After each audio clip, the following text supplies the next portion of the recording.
What's up, everyone? My name is Jason Turley. Today we are back with more TryHackMe.com challenges.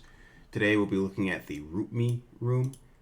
The description reads, a CTF for beginners, can you root me? So root is like the admin user, it's the super user. So it's asking, hey, can you become the super user? Can you become the admin on this box? Can you figure out how to hack it?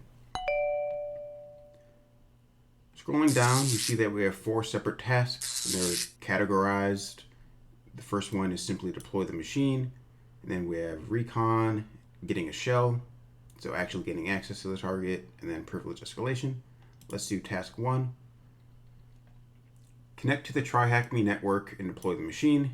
If you don't know how to do this, complete the OpenVPN room first. Alright, so start the machine.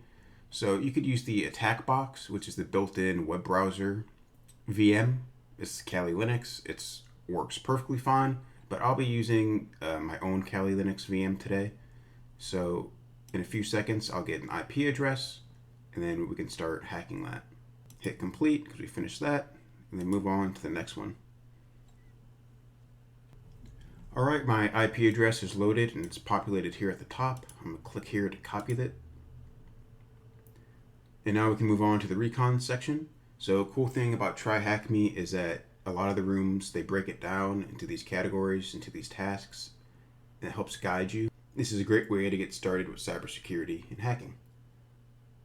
So the first question asks, scan the machine, how many ports are open? And we can click on the hint if we want, and it tells us to use Nmap, the network mapper. So I have that IP copied.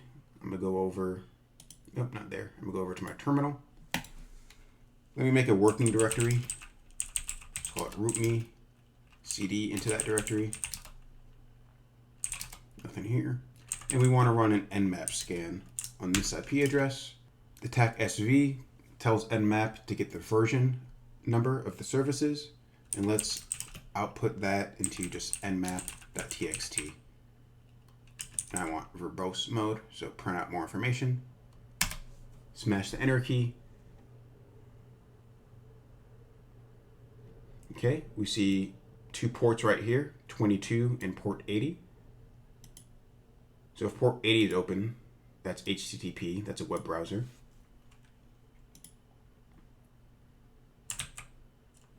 So let's copy this in and go to port 80. And we get a website, root@RootMe. Can you root me? Doesn't seem like there's anything else here. Let me do Control U to look at the source code. Is there anything going on? No, it's a simple web page.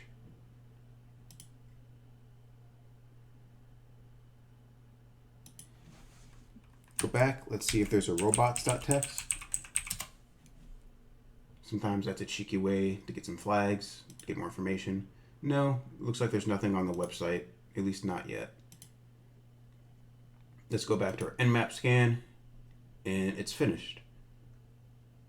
So we see 2 ports are open, 22 and 80. If I do an ls, my Nmap scan was saved here, so I can refer back to it later. 2 ports are open, and then it asks us for the Apache version. Apache is the web server. Go here, and it's 2.4.29. So I'm just going to copy this and paste it in here. Easy. What service is running on port 22? SSH. That's a remote shell login. Find directories on the web server using the GoBuster tool. Let's look at the hint. Oh, awesome. It even gives us the exact syntax to use. So GoBuster, it's a tool to enumerate hidden directories, file locations that might be on the website. So I tried doing this earlier manually with the /robots.txt. There's usually like a JS for JavaScript. Yeah, so here's some JavaScript files. And GoBuster is just a neat tool that will do that for us. So GoBuster, type H, print out the help. There's a lot this command does, but we want to look at the directory mode. So GoBuster directory, tag help. U for the URL. We want to provide a word list. When you open up a new pane, if you type the word list command in Kali, it'll put you in the user share word list directory, and then it prints out some commonly used word list. We see RockU, we see Nmap. But I want to look in here. This is a directory. I want to look in derb. So ls derb, which is another directory enumeration tool. And let's use common.txt. So I cd into derb, ls-tech-l. We see how big the file is. Let's open it up in less. And these are all the directories and all the paths that we're going to provide to GoBuster, and it's going to see if any of these exist on the website. So there's a lot. It'll look for all of this and print out what it has found. The command's ready. We're going to scan our target IP address with this word list that we looked at earlier. Hit enter. We get a nice banner. And it's scanning. So these are the HTTP response codes. Response code of 403 or 404 means it's an error. It does not exist. 301 means a redirect, and that's what this arrow is indicating. And 200 means this exists. So there is a /index.php. Let's give that a shot. Go back here. Get rid of this. And do index.php. All right, it's just the main page that we saw earlier. Nothing special about that. This is interesting. We see a panel and uploads directory. Let's check that out.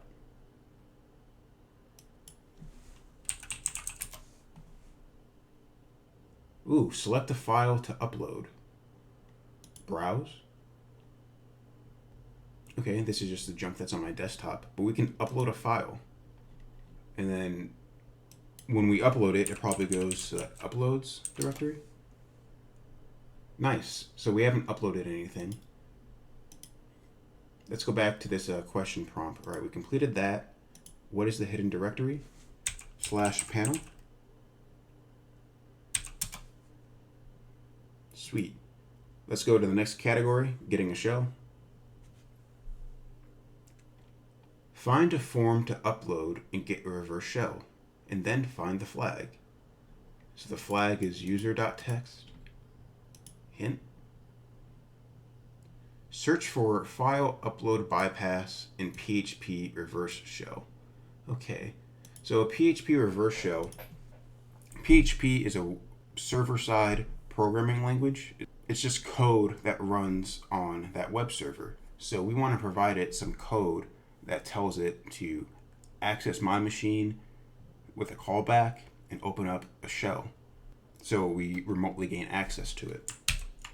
Kali has some web shells built in by default. They're in the user share web shells directory. Hit enter, and we see different directories for different programming languages. The one we're curious about is the PHP directory. So let's look in there. And we see a few things. We want the PHP reverse shell bundle of code. So let's grab that. All right, I copied that over to my current working directory, and I just renamed it RevShell for shorter. So let's open it up in Vim. Then we get some comments that denote the copyright, what it is, the licensing. Scroll down, we get the description. This script will make an outbound TCP connection to a hard-coded IP and port. The recipient will be given a shell running as a current user, which is normally the Apache user, okay? Some limitations. And see this website if you get stuck and you need help on how to use it. So this is commented really well. It tells us exactly to change these two lines, change the IP address and change the port. So what IP address do we want to change this to? Right now it's the loopback, the local host. We want to change it to our IP address. We're telling the server what to call back to. So this should be the IP address of the interface that your TryHackMe VPN is listening on.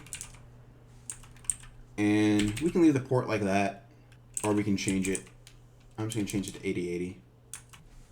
8080, that's the port I want it to call back on. Save and exit with WQ. And create a little netcat listener here. And LVP on 8080. So that will wait for our shell to call back. Let's go back here to the website. Browse. Tell it where to go.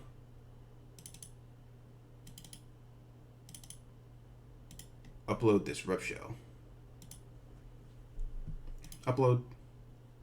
All right, we get this warning, this error in Spanish, nonetheless, that's saying PHP is not permitted.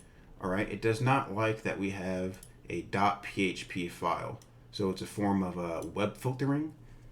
So that's good, because normal users, they shouldn't be able to upload code. They shouldn't be able to upload PHP or JavaScript to a website. That's not normal. Usually users upload text files, Word documents, things like that. They don't upload reverse shells. Let's see if we can cheese that and rename this extension. Can we do php.txt? Does it like that? Try to upload it.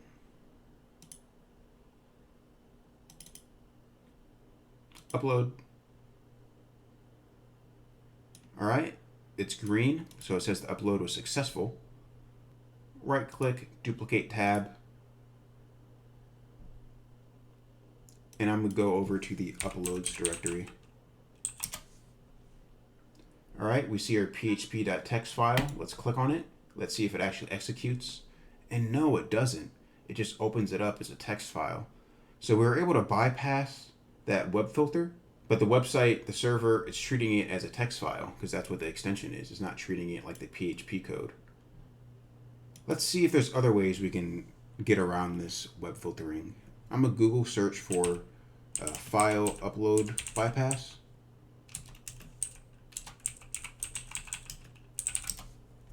And let's see what results we get back here. We can upload a few of these, check these out. All right, file upload bypass. File upload mechanisms are very common on websites, but sometimes have poor validation. This allows attackers to upload malicious files to the web server, which can then be executed by other users or the server itself. This can also happen in authenticated areas of a website, for example, installing WordPress plugins. Cool. Developers may blacklist specific file extensions and prevent users from uploading files with extensions that are considered dangerous. This can be bypassed using alternative extensions or even unrelated ones. For example, it might be possible to upload and execute a .php file simply by renaming it file.php.jpg, or just change the case, have the P and the H capital. Okay, so we kind of tried this. We tried the .php.txt, that didn't work. We didn't try changing the case, but here's some more alternatives. We see PHTML, PHP 3, 4, and 5. Let's give that a shot. Let's try PHTML. Clear my screen real quick. Let's change it from that to PHTML. Let's go back and re-upload it. Browse. Upload.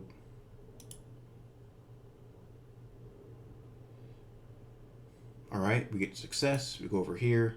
We go back. Refresh the page. PHTML. Does it execute? All right, we clicked on it and we see here it's still buffering. It's still loading. Does that mean we have a connection? And we do. We see my netcat listener. It was listening on port 8080. And now we get a connection from this IP address. Does that IP address look familiar? It should, because that's the web server. That's the website we were just on. It prints out some information about it. It's a Linux machine, kernel version 4.15. It's Ubuntu. Let's make this full screen. Let's do an ID. Who am I? We're the www.data user. Okay. What directory am I currently in? /ls. All right, there's a /home directory. Can I cd into that? ls. There's root, and then there's test. ls-l. All right, these are both directories. Let's go into the test directory. ls-l. Nothing here. All right, let's go into the RootMe directory. Oh, I can't tab complete. ls-l. Nothing. That's interesting. All right, so I can't control L to clear the screen. I can't tab complete. I can't up arrow. I can't do anything. This is a dummy shell. Let's see if this has Python installed. It does. So let's upgrade our shell. Import pty, and then pty.spawn bin bash. Hit enter.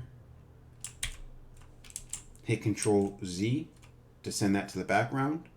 Type stty raw tag echo, and then FG to go back to the foreground. Hit enter. Oop.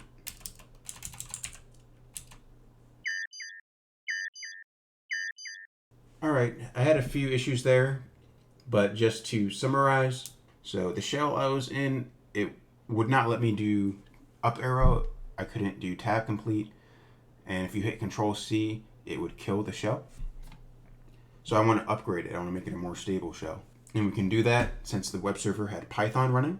You can do Python tag C, import pty, it's just a module that Python has built in, and spawn bin bash. From there, hit Control Z to send it to the background. You can see that this netcat shell was suspended. Then do an stty raw minus echo, and then FG to go back to the foreground, which is our netcat shell. And lastly, do an export term equals xterm. You can do just that, or you can do tac 256, and this gives us a much more stable shell. I can clear the screen. Oh, maybe not. But I can do up arrow. Let me just set this to xterm. Does it like that? Yeah, now I can clear the screen. Awesome. Do an ls, and we're rocking and rolling. Let's look at that home directory one more time. Is there anything in there? No, these are all empty. If we go back to the prompt, it tells us we need to find user.txt. Not sure where that's at on the system, so let's use the find command. Start from the root directory and search for something with the name user.txt. The type of it will be a file, and then any errors you get, do not print those to the screen. Hit enter, and we find it. var www user.txt. Let's go to that directory. ls-l. There's the HTML directory, and then there's user.txt. And we can cat that out. And we get our flag. TryHackMe, you got a shell. Grab that, paste it in here. And all we have left is the privilege escalation. Let's do the ID command again. We see who we are. We want to escalate our privileges. Can I do sudo on this box? No, I don't know the password for this guy.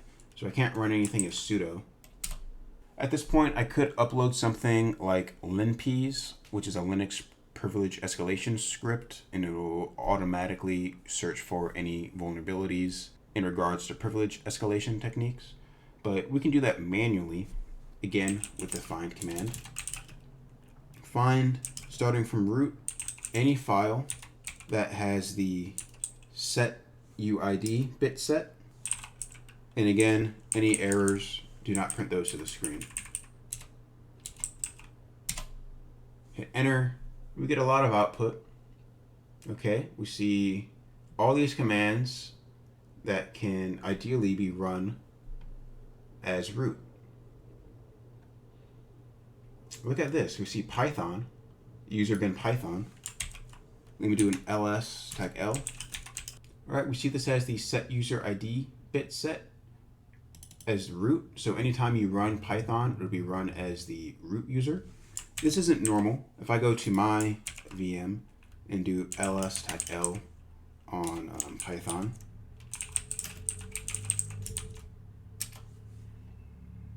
I get a symlink.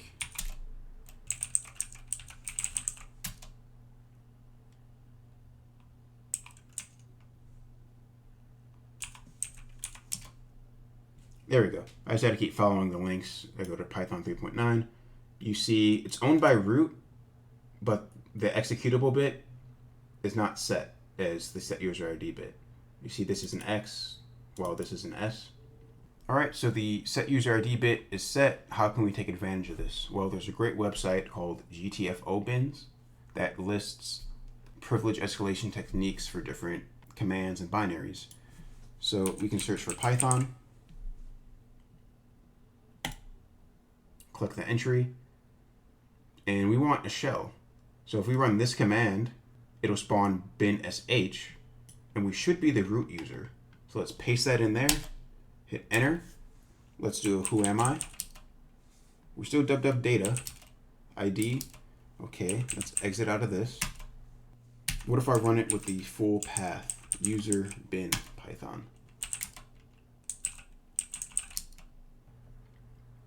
Interesting. So we can't get a shell as root, probably because we're not running this with the sudo command. Ah, that didn't work. Scrolling down, we see a section for the set user ID bit. So if the binary has a set user ID bit, it does not drop the privileges. It may be abused to access the file system, escalate or maintain privilege access as a set user ID backdoor. So we want the TAC-P option telling it to keep our privileges. Do not drop it. I want to be that root user. So let's grab this and paste it in here. And now you can see my prompt has changed. Before it was a $sign, now it's a pound symbol. ID. Yep. We see all this. The effective user ID and the effective group ID all belong to root. If I do who am I, I'm the root user. So we wanted that TAC-P option, and we're providing it here with the exec-l command. Let's see what directory I'm in. Let's change to the root directory and ls-l, and we can cat out root.txt, and we get the flag. TryHackMe privilege escalation. Let's grab this. Go back to the questions. We can paste that flag in there. Wrong one. Paste that in. Let's answer the rest of this. User bin Python. And we did that. All right, we solved all the questions and we're greeted with a bunch of confetti and a congratulations message. So there you have it, guys. That's how I solved the challenge. Let me know if you solved it any other way in the comments down below. Remember to like, comment, and subscribe. Take it easy, and see you guys in the next video.